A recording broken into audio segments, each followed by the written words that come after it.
Hello guys, good morning. और जैसा कि जानते हैं कि मैं पिछले कुछ टाइम से बहुत ही कम वीडियो डाल रहा था। मतलब फ्रिक्वेंसी थोड़ी कम हो गई थी, क्योंकि मैं भी कुछ एग्ज़ाम का प्रिपेयर कर रहा था और साथ में कहीं और बिजी था। लेकिन अब जैसा कि देख सकते हो कि सारी रेलवे की ऑलमोस्ट वैकेंसी आ गई है, एनटीपीसी की छोड़ करके। चाहे आप टेक्नीशियन ले लो, एएलपी ले लो, जेई ले लो, या फिर पैरामेडिकल का भी आपका शॉर्ट नोटिस आ चुका है। बस एनटीपीसी का ही आने का बचा हुआ है। लेकिन अब मैं आपको सारा चीज़ बताऊंगा कि कैसे आपको एग्जामिनेशन क्रैक हो सकता है। क्योंकि लास्ट जब जेई आया था तो मैं उसमें मेंस में आउट हुआ था। तो मेंस में मैं ऐसा नहीं कि बहुत ज़्यादा मार्क्स से आउट हो गया था, 2 या 3 मार्क्स से ही आउट हुआ था। उसका वेटिंग मतलब मेरा नहीं क्लियर हो पाया था। फिर बाद में वेटिंग लिस्ट आया था, लेकिन मैंने ऐसे जोन से चूज़ किया था जहाँ वेटिंग लिस्ट थोड़ा कम क्लियर हुआ। चांसेस मतलब लो थे। तो मैं आपको जेई के लिए भी कर सकता हूँ, मतलब आपको गाइड कर सकता हूँ कि कैसे आपकी कोई गलती ना करो। और बहुत सारे लोगों ने जोन सिलेक्शन भी जो एएलपी का था प्रेफरेंस चेंज करने का, उसमें सब ने कर भी लिया होगा, अच्छे तरीके से कर लिया होगा, अपने सोच समझ के करना। अब देखो जोन वगैरह में आपको ही रहना है, तो आपको सिलेक्ट करना पड़ेगा कि कहाँ क्या रहना है। किसी के मतलब बोलने से मतलब इधर उधर मत चले जाना, या वैकेंसी देख करके पहले एनालिसिस करो पूरे तरीके से कोई भी चीज़ें का।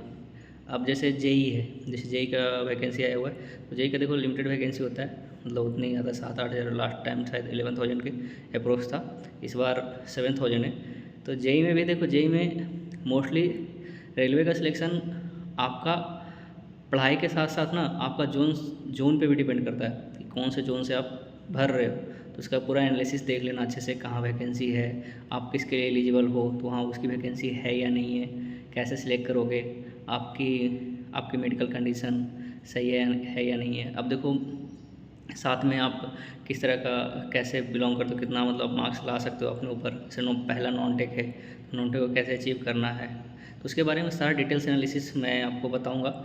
इसमें मैं आपको पहले ये बता देता हूँ कि जोन सिलेक्शन करते समय जेई का आपको क्या क्या ध्यान रखना है। अब देखो जेई का बहुत सारे पोस्ट होते हैं, ऐसा नहीं कि उसमें लिमिटेड पोस्ट है, एनटीपीसी या एएलपी या टेक्नीशियन की तरह लिमिटेड पोस्ट है। उसमें क्या बहुत सारे पोस्ट है, जैसे 30 से 32 पोस्ट इसमें हैं। तो 30-32 पोस्ट में देखो किसी कहीं कहीं 0 है, कहीं 1 है, कहीं 2 है, कहीं।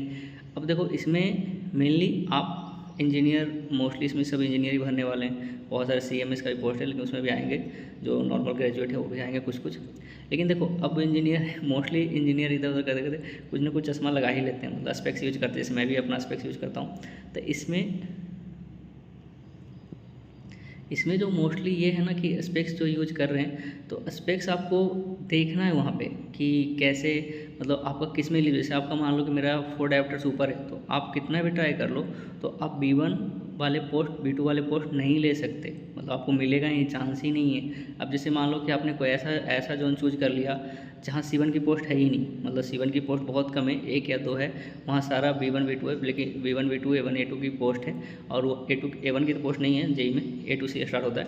लेकिन आपने चूज कर लिया उस जोन को, फिर आपके नंबर भी बहुत अच्छे हैं, मतलब ऐसा नहीं कि नंबर आप टॉपर हो, लेकिन आपसे अगर 1-2 भी आगे हैं और 2 ही सीट है, तो C1 वाले उसको मिल जाएंगे, आपको नहीं मिल पाएंगे, क्योंकि आपने दूसरे, क्योंकि उसका आप एलिजिबल कैटेगरी में नहीं हो। जैसे लास्ट ईयर जब मैंने फिल किया था, तो मैंने ये गलती की थी। तो ये चीज़ सोच समझ के डालना कि आपका आई कंडीशन और आपका मेडिकल कंडीशन कैसा है, उसके अकॉर्डिंग कहाँ कितनी पोस्ट है, वहीं पे वैसी जोन से फिल करना। जैसे मान लो कहीं किसी जोन में सीटें है, लेकिन वो दूसरे, जैसे B1 की पोस्ट है, B2 की पोस्ट है, लेकिन आप B1 B2 के लिए एलिजिबल ही नहीं हो, बस पोस्ट देख के मत डाल देना। तो सबसे पहले अपना आई जाके चेकअप करवाइए और फिर फिल कीजिए। और एक चीज़ और क्या होता है कि जो बेटर कंडीशन होता है, जो सबको नहीं मालूम होता, जो फ्रेशर होंगे, जो अभी इंजीनियरिंग करके आए होंगे, जो फ्रेशर होंगे, उनको ये पता नहीं होगा कि जैसे देख लो, मान लो कि सिविल है, तो सिविल इंजीनियरिंग की जो पोस्ट है ना, उसमें ओनली सिविल वाले एलिजिबल है, मतलब सिविल के अलावा उसमें कोई नहीं भर सकता। मतलब सिविल के अलावा उसको कोई पोस्ट प्रेफरेंस मतलब चूज करोगे तो आपको मिलेगा ही नहीं सिविल में। लेकिन सिविल के अलावा जैसे मान लो मैकेनिकल हो, आप इलेक्ट्रॉनिक्स हो, या फिर इलेक्ट्रिकल हो, ये 3 वाले बच्चे ना किसी भी पोस्ट में जा सकते हैं। आप ऐसा नहीं है कि जैसे मान लो कि आपको मैकेनिकल की कोई पोस्ट अच्छी लगी, उसमें ज़्यादा वैकेंसी आपको लग रही है कि ज़्यादा चांस है, चूज़ तो आप सब कर सकते हो, लेकिन आप मैकेनिकल के पोस्ट पे भी जॉब कर सकते हो, इलेक्ट्रिकल के पोस्ट पे भी जॉब कर सकते हो, अपना इलेक्ट्रॉनिक्स तो कर ही सकते हो। तो इलेक्ट्रॉनिक्स वाले बच्चे, इलेक्ट्रॉनिक्स एंड कम्युनिकेशन वाले बच्चे जो मोस्टली इलेक्ट्रॉनिक्स वाले होते हैं, वो ये मत सोचना कि मेरी पोस्ट रेलवे में नहीं है, मतलब जेई में नहीं है। बहुत सारी पोस्ट है आपके लिए भी। तो मेनली मोस्टली इलेक्ट्रॉनिक्स वाले बच्चे जो जेई देने जा रहे हैं वो ध्यान रखना, आप मैकेनिकल के पोस्ट पे भी फाइट कर रहे हो, आप इलेक्ट्रिकल के पोस्ट पे भी फाइट कर रहे हो, तो अपने पोस्ट देखकर टेंशन मत लेना कि आपकी 10-20 पोस्ट है। मैंने लास्ट टाइम यही गलती किया था कि मैंने यही सोचा था कि मेरी तो पोस्ट ही नहीं है, तो मैंने ढंग से प्रिपेयर नहीं किया, तो इसीलिए मैं रह गया था पीछे। क्योंकि मतलब उसमें मुझे आइडिया ही नहीं था कि मेरे को तो एक बार जगह जिसमें मैं eligible electronics and communication and signal बस ये जानता था, इसके अलावा कुछ जानता नहीं था, फ्रेशर था, कोई बताया नहीं, कोई गाइड करने वाला नहीं था। तो आप सबके लिए फाइट कर सकते हो, और आपको नेक्स्ट वीडियो में बताऊँगा कि कैसे आपको नॉन-टेक करना है अच्छे से prepare. Okay then thank you guys and please start preparing for now. तो आपका एग्ज़ाम अब वैकेंसी आए तो एग्ज़ाम होगा ही होगा ना, और आपको सिलेक्शन लेना है, तो जितना जल्दी स्टार्ट करोगे प्रिपेयर उतना अच्छे से कर पाओगे। Okay then thank you guys. Next video के लिए आप कैसे आपको नॉन-टेक प्रिपेयर करना है मैं आपको पूरा बताऊंगा। Okay then thank you guys.